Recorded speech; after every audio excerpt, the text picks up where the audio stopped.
call me, D. Now this story takes place in the year 2001, the new millennium, several months before the Twin Towers in New York will fall in September. Just to set the stage for the time we're in, for these two teenagers, Herman Woolfolk III and Latrice Hulin, who also went by Pinky. Two kids who had really just started life, with Herman being 19 and Latrice being 17 at the time. Now it's said that they had only been friends for about 2 years and that they weren't actually together. But as you know, for those who's watching who's been 17 and 19 before, y'all were either together, trying to be together, or just having fun with each other. You can pretty much have your own imagination of what that could be or not. But the point is, they were close enough to where he could be inside her home and the same vice versa for his. Now Herman was known in the streets to have a lot of female associates from Highland Park, Petersburg, West End, Henrico, even Southside. He got around as most guys his age do, the player type. Now they would both attend Varina High School, where Herman had already graduated from the year of 1999. He was currently working a manufacturing job while living with his parents on the 3100 block of Carlton Road at the time. This would be a middle class, maybe low price suburban neighborhood. Either way, compared to a lot of neighborhoods, this place was considered safe. Now Latrice, born March 11, 1984, she lived off the 4300 block of Hillbrook Avenue in Eastern Henrico with her mother. There's no mention of a father being in the picture, so I won't say whether he was or not. But it was the same for this neighborhood. Nice, away from the drama, and relatively safe. She was whip smart. She was the vice president of her junior class and an honor student. And she also had been active with a number of school clubs. Now to be very clear, I'm not here to do no detective work or break any cases. I'm here to tell you a story. It's April 21st, 2001. On a Saturday night, when Herman and Latrice were spending time together at Latrice's house for an unknown amount of time. As the time gets to around 10:30 p.m., Latrice made a call to her mother, Kathy Hulin, who was out grocery shopping. She asked permission to go out with Herman to the TGI Fridays restaurant on West Broad Street. Latrice was one of those young girls who made it a priority to be home on time. And if she were to be 1 minute late, you can believe she's on the phone with her mom explaining why. So Kathy would grant her daughter permission to go, but not without the condition of a 12:30 a.m. curfew. It's the weekend, and most kids her age was likely doing the same, out with some friends or a significant other, and Latrice was responsible enough to where her mother could trust her daughter's word and her judgment. Now, based on all the information from trial testimonies and newspaper articles, I've done my best to reconstruct the alleged events. So if they indeed did everything according to their own plans that night, Herman and Latrice would leave Latrice's house sometime before 11 p.m. to have dinner at TGI Fridays, which from Latrice's house was a 20-minute drive. After spending an unknown amount of time there, they then make way to Herman's house, which is another 15 to 20-minute drive. Now you could say at the most that 40 minutes of this 2-hour window was spent driving to two destinations, which leaves an hour and 20 minutes between eating at Fridays and chilling at Herman's spot. They get to Herman's place around midnight, maybe a few minutes after. They go inside and do whatever teenagers do for 25-30 minutes, because the last person to see them would say they were leaving Herman's home at around 12:30 a.m. Now, as we remember, Latrice was known as a well-adjusted young lady whose mother expected her home, so you would think that this is when Latrice would call her mom to let her know she's on her way home, or why she was late and how long she'll be. But Herman, he had other plans and likely asked if she could or wanted to ride with him. And that brings us to the introduction of a man named Douglas E. Bird. And this was a 49-year-old man who befriended Herman while working for the same manufacturing company. And it isn't known if this were a pre-planned or just a spur of the moment, but Douglas would ask Herman for a ride home from work, saying that his wife, Annette Bird, was running late to pick him up. So their relationship seemed to be close, numbers were exchanged, and Douglas was comfortable enough to even ask for such a favor, especially because of the huge 30-year gap between them. So assuming when they were last seen leaving Herman's house at 12:30, picking up Douglas should be the next destination. But it was that very moment when Herman and Latrice goes radio silent, and a full 8 hours would pass by before they were ever seen again. The next day comes around and Latrice's mother, Kathy would wake up around 7:30 a.m. that Sunday morning. She made way to her daughter's bedroom to check in on her, but only saw an empty room, just as she had left it the night before. So there's no way she could have came home, went to sleep, or woken before her mother, only to leave out again. So instantly, she had known something was off. And as we've heard several times over in most tragic cases such as this isn't like her, or my daughter knows better than to stay out all night. But only this time, it was the truth.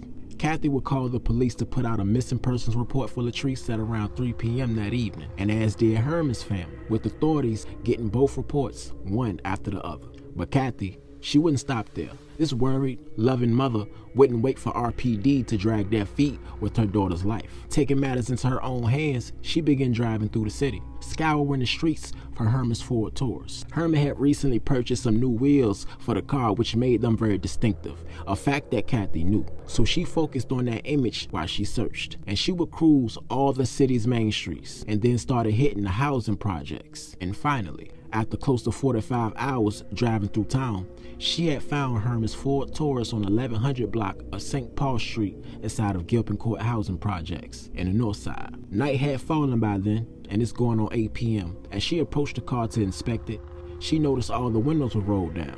But just based on the car's location alone would tell Kathy that nothing was normal about this picture. She immediately called Richmond police afterward.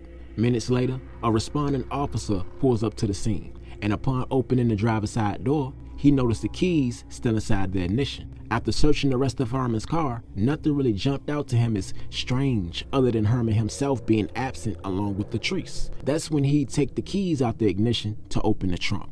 Unlike newer cars today with an automatic button, this was the only way to access your trunk back then. He approaches the trunk, likely expecting some sort of clue, but upon lifting the trunk, he would shut it almost immediately and locked it back. The officer let out this loud sigh because he knows that he had to deliver the worst news any parent could ever receive.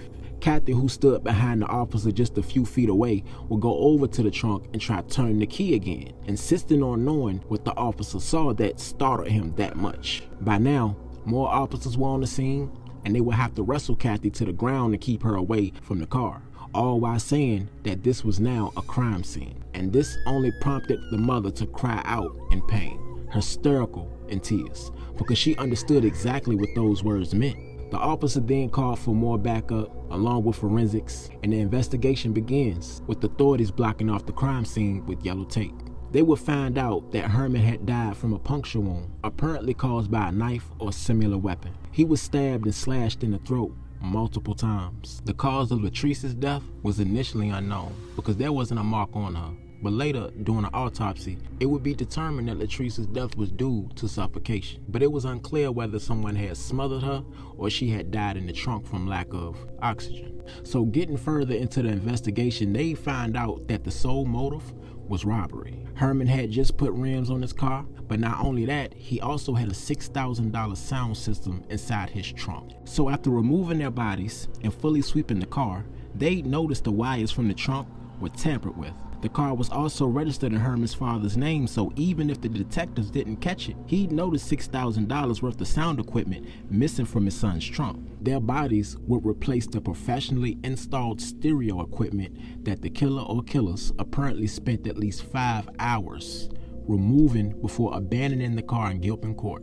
The detectives on the case came to the conclusion that the body dump was staged. The amount of blood from Herman's wound inside the trunk was a clear sign that this wasn't the location of his death. There were several neighborhoods they'd have to pass while on the way to either of their homes. Gilpin Court was innocent of both. You gotta think, after committing 2 murders at close range like that, you don't plan on driving the victim's car too long. And the only destination out of all of them that took the shortest amount of time to get to from Herman's house was Gilpin Court. Now, the time frame from the job up until wherever he's dropped off is totally unaccounted for. Herman apparently had been smoking weed throughout the drive, but the ashtray was clean before the 2 teens disappeared. But that same ashtray was found filled with a mix of cigarette butts and the ends of blunts that had marijuana mixed with tobacco, which were called spliffs in the streets back in the day. There was DNA evidence that indicated that Herman had shared a blunt with at least one other person who wasn't Douglas. Then further analysis indicated that there may have been 5 or more unknown people smoking in the car.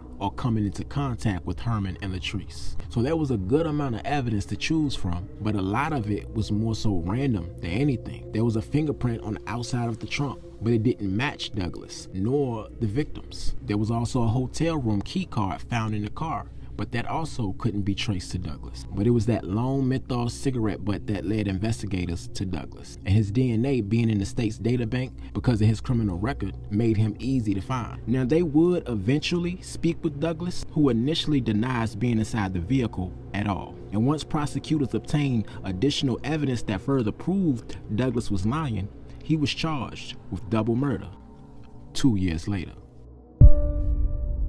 It's the year 2003, and Douglas Byrd would ultimately be charged. The trial was set for the month of September, where additional evidence would be introduced. There was a recorded phone conversation Douglas had with a relative while he was in jail, proving that he had lied to investigators about being in the car. On the tape, Douglas complained that he wouldn't have been in the car if his wife would have picked him up on schedule. And also in a conversation heard by a jailhouse informant, he overheard Douglas saying he had been in the front seat of the Taurus that night.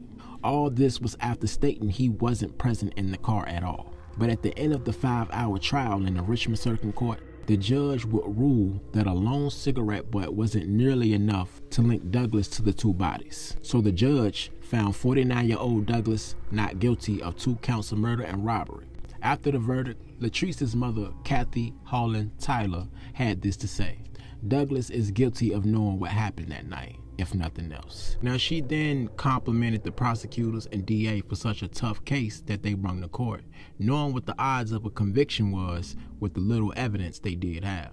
And she say, they did a good job, and they're not done yet. So as I said before, they were at the starting line of life and ready to experience everything it had to offer. But on one late night in the middle of April of 2001, everything these 2 kids could have been and should have been came to an end.